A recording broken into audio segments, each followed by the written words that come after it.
Voici les 7 présidents les moins diplômés ou qui n'ont jamais allé à l'école en Afrique. Beaucoup se disent que l'Afrique est mal gouvernée parce que certains de ses présidents n'ont pas été à l'école.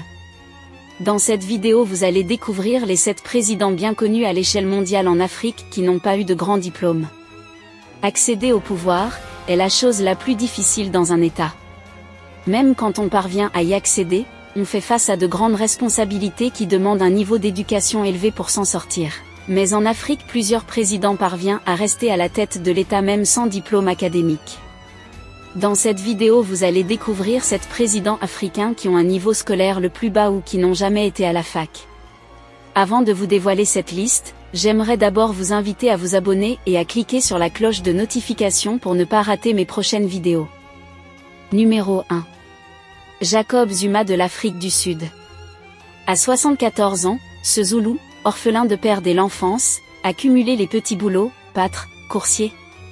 Ce qui le tiendra à l'écart des bancs de l'école. C'est adolescent, en 1959, qu'il rejoint les rangs de l'ANC déclaré l'année suivante hors la loi et décidé de recourir à la violence. Zuma payera son engagement de 10 ans d'emprisonnement dans la célèbre prison de Robben Island, où il côtoie Nelson Mandela et s'instruit du moins informellement. Je n'avais pas de père et les circonstances ne m'ont pas permis d'aller à l'école, j'ai décidé de me construire moi-même. Je lisais les livres des autres et posais beaucoup de questions, racontera-t-il plus tard. Numéro 2.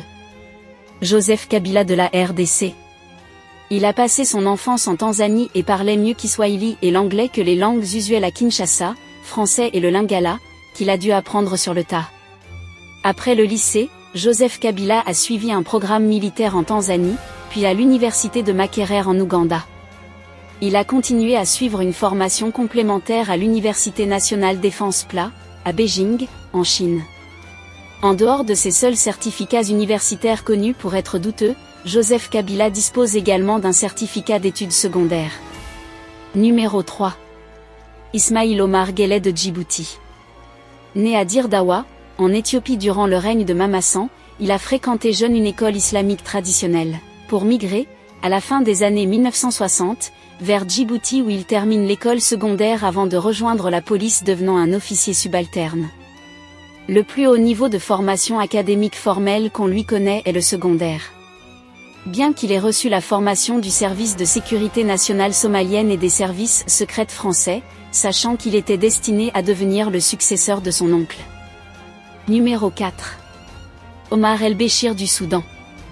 Il a fait son école primaire dans le village de Hochbanaga et son enseignement secondaire à Khartoum.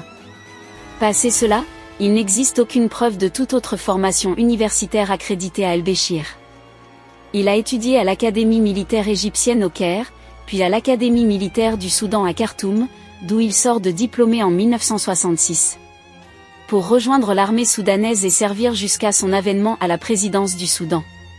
Numéro 5. Yahya Jammeh de la Gambie. Il a reçu sa première éducation à l'école primaire Kanilé, l'école primaire de Saint-Edwards d'Ambouyam. En 1983, il a passé le General Certificate of Education GCE 0 niveau avec des crédits en géographie, anglais, français, biologie et physique. Jammeh a rejoint l'armée gambienne en 1984 et fut nommé lieutenant en 1989.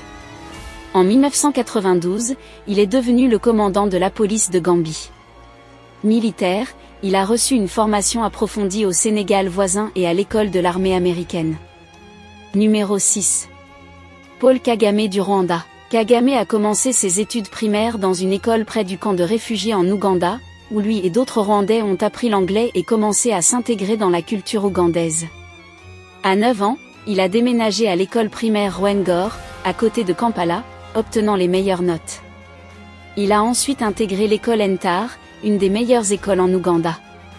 À la mort de son père au début des années 1970, il quitte Rwengor et rentre dans le FPR. Il a finalement été suspendu de Ntar et a terminé ses études sans distinction dans une autre école secondaire Kampala. Il n'a jamais repris ses études. Numéro 7. Mohamed Ould Abdel Aziz de la Mauritanie. Né en 1956, Abdel Aziz a fréquenté le collège à l'Académie militaire royale du Maroc, à Meknès en 1977. Ce qui l'a amené à poursuivre une carrière dans l'armée mauritanienne. Il a joué un rôle clé dans l'enrayement d'une tentative de coup en juin 2003 et un soulèvement militaire en août 2004. Ce dernier événement lui vaudra le prix militaire suprême de la Mauritanie. Très charismatique et respecté dans son pays, il est l'un des présidents africains les moins instruits. Chers abonnés, pensez-vous que la plupart des pays africains est mal gouvernés parce que leurs présidents n'ont pas eu de grands diplômes? Laissez votre avis en commentaire. Si ça vous a plu, cliquez sur j'aime et partagez. Mais n'oubliez pas de vous abonner et de cliquer sur la cloche de notification pour ne pas rater mes prochaines vidéos.